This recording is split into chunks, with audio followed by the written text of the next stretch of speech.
Der Besucher merkt ganz sicher, dass wir ein bisschen Gloria am Schildhorn am Bauen sind. Das merkt er ja schon vorher bei den unteren Objekten. Ich denke nicht, dass das Ganze einen negativen Einfluss hat. Es gibt eine Abwechslung mehr. Und es gibt natürlich für viele ganz spannenden Einblick, wenn sie mit der Bahn rauffahren. Ich habe schon gesehen, was man da alles realisieren kann.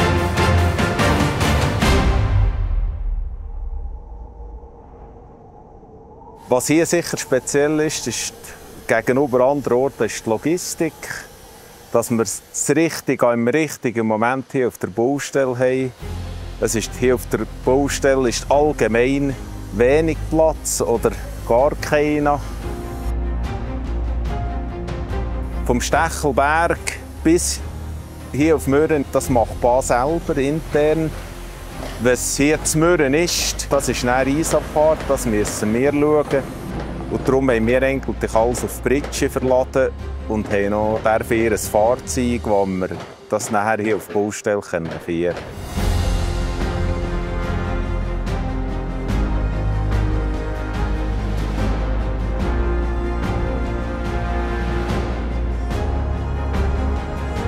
Also speziell die Herausforderung ist, dass es sehr steil ist.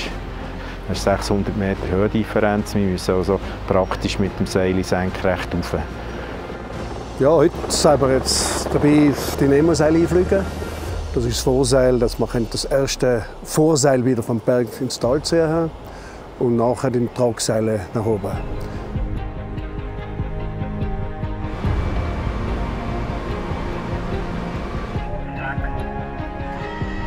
Also wir haben hier ein 42,5er Zugseil, 6-litzig.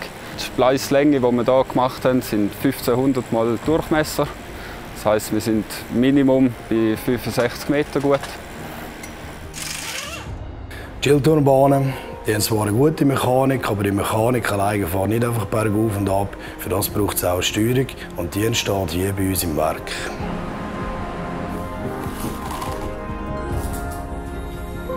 Wir haben jetzt heute hier erstmalig das Gütersystem in der Station Stechelberg in Betrieb genommen und einmal das erste Mal einen Container unter dem Fahrzeug angehängt mit dem Gütersystem.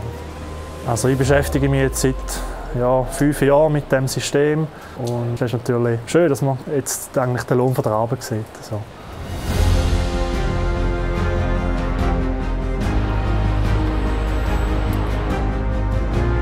Du bist das Teilsystem auch im Betrieb nehmen. Das ist ja zu dem Moment eigentlich noch nicht fertig getestet. Das heisst, man macht es dann erst. Und das ist eigentlich die Herausforderung dabei, dass nicht plötzlich der Roboter ins Lichtraumprofil, du fährst mit der Kabine los und dann hast du die Havarie, oder? Wir haben jetzt hier gerade die Vollseilwinkel gemessen. Das ist eine Kontrolle, ob die Auslegung der ganzen Bahn die Theorie auch mit der Praxis übereinstimmt. Wir sind jetzt hier talseitig von Stütze 1 im Bereich um die 59 Grad, was der steilsten Seilbahn der Welt entspricht. Ja, bei der dritten Sektion setzen wir ein neues Speisungssystem auf der Kabine, weil unser Endkunde für seine Fahrgäste eine Überraschung geplant hat, die abartig viel Leistung braucht auf so einer Kabine. Das haben wir eigentlich bis jetzt auch noch nicht da gewesen. Und ja, das Projekt Swiss Skyline 20XX besteht eigentlich nur immer aus so schönen Herausforderungen.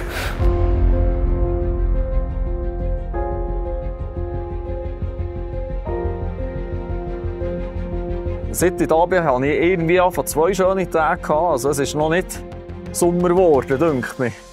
Und wir haben jetzt gleich schon Mitte Mai.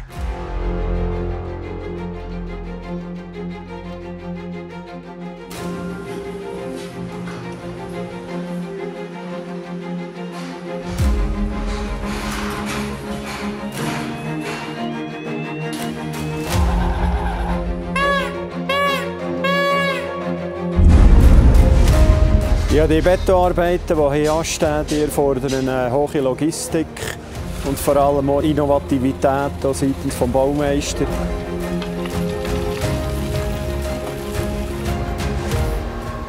Die Betonanlage steht auf dem Berg, die Station vor dem Schildhorn, auf rund 2700 Meter.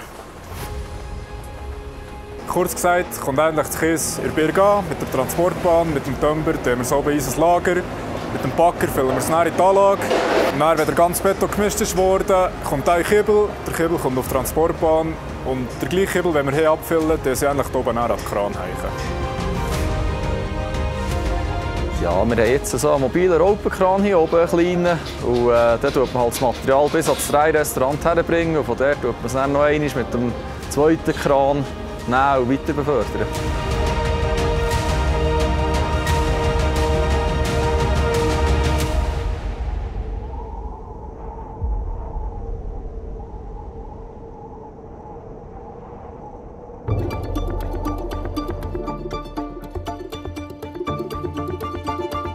Wir dürfen als Firma Fatzer die kompletten Seile für das Projekt liefern.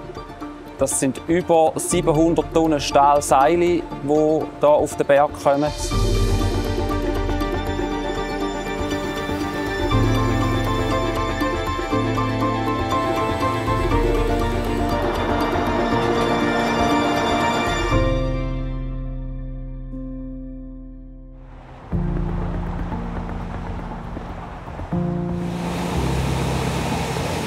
Ja, man hat schon Respekt davor, aber man gewöhnt sich ein bisschen daran, aber gleich ist man jedes Mal so ein bisschen kribbelig, vor allem beim ersten Mal. Die oberste Sektion ist die Herausforderung, dass wir am Schluss die 50 Tonnen schweren Bobinen mit einem Spezialfahrzeug bis in die Birk transportieren. Und das ist sicher eine der grössten Challenges in unserer Firmengeschichte. Wir dürfen die Seile, die 3 Sektionen, Birk, Schildhorn transportieren. Es ist schon die Steilheit und das Gewicht halt, oder? Mit der schweren Bobine sind das schon Kräfte, die auf das Fahrzeug wirken, die ziemlich erheblich sind. Ja. So, ich sagte, wir sind so ein bisschen an der Nutzungsgrenze von diesem Fahrzeug dort.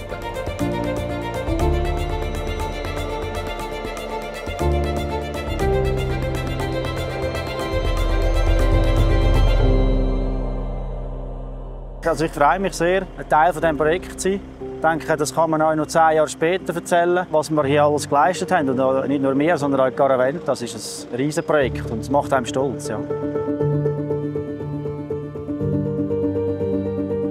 Es ist ein Kulturgut, eine Bergbahn. Und in diesem Sinn haben wir auch grosse Verantwortung in der Planung. Der Kielenturm hat eine Menge von 8 bis 10 Tonnen Kupfer, wenn es schon viel ist. Und da haben wir die 85 Tonnen Kupfer, die wir verarbeiten dürfen. Das ist natürlich ein Jahrhundertauftrag. Kupfer ist natürlich sehr teuer. Die Kosten der Kupfer sind ca. bei 700'000 Franken.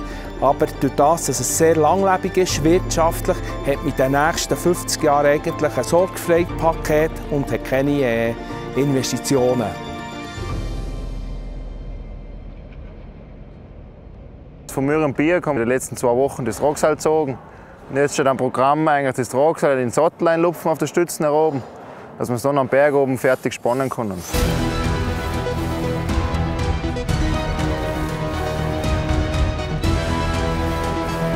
Ich bin froh, wenn es drin ist. Es ist relativ am Murks, das da verbringen.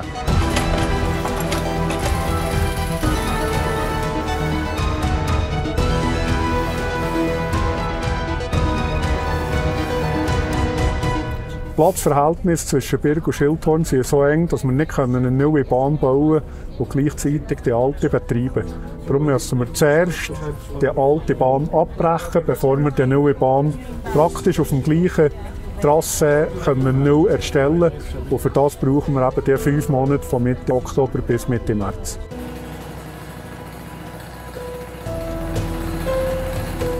Die bestehende Talstation Birk-Bitz wird abgebrochen. Das sind ca. 550 Kubik Beton in einem Dach, in Wänden, in Innendecken oder in Innenwänden aus Stahlbeton, das abgebrochen muss werden.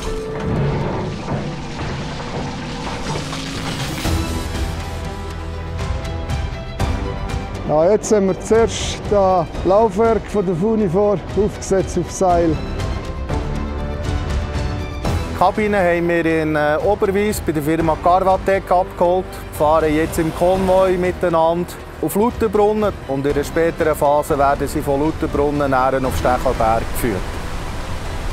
Ja, es waren noch 2, 3 Bäume im Weg, aber das haben wir gut gemeistert. Ja, jetzt heute Morgen sind wir mit dem Laufwerk auf dem Rad gefahren, mit dem Kenk dazu. Jetzt sind wir so weit eingerichtet, dass wir dann aufziehen können.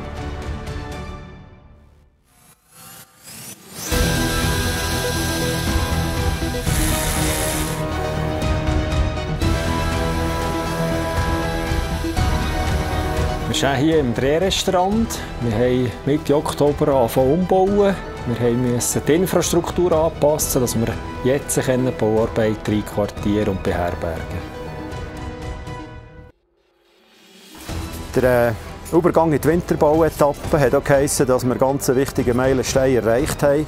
Wir haben ja in der ersten Phase immer von den Abfangungen geredet. Das Dreirestaurant war auf diesen grossen roten Träger abgestellt. Zwischenzeitlich ist das Dreirestaurant wieder voll von diesen Trägern entlastet. Und das Gebäude ist jetzt in sich eigentlich wieder kompakt. Und die Lasten haben wir wieder zurückgeben. So haben wir den ersten Meilenstein auf die Spur 3.1 erreichen können.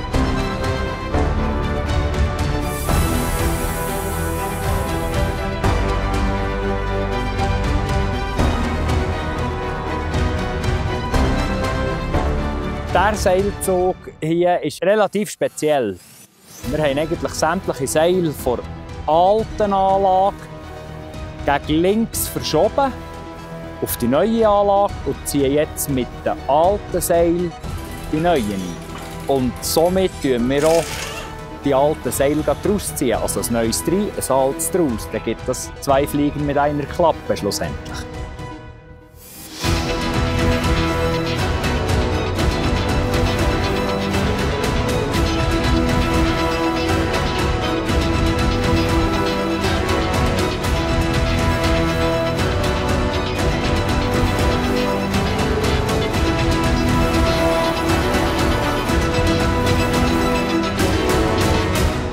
Superlativ, Rekord und Traditionen, das gehört zur Geschichte der Schildhornbahn. Ja, heute ist die Eröffnung der schnellsten Seilbahn der Welt. Freitag, der 13. Dezember, ein Freudentag. Wir erschließen heute mit der neuen Seilbahn Mürren direkt hier vom Stechelberg. Was gibt es Schöneres?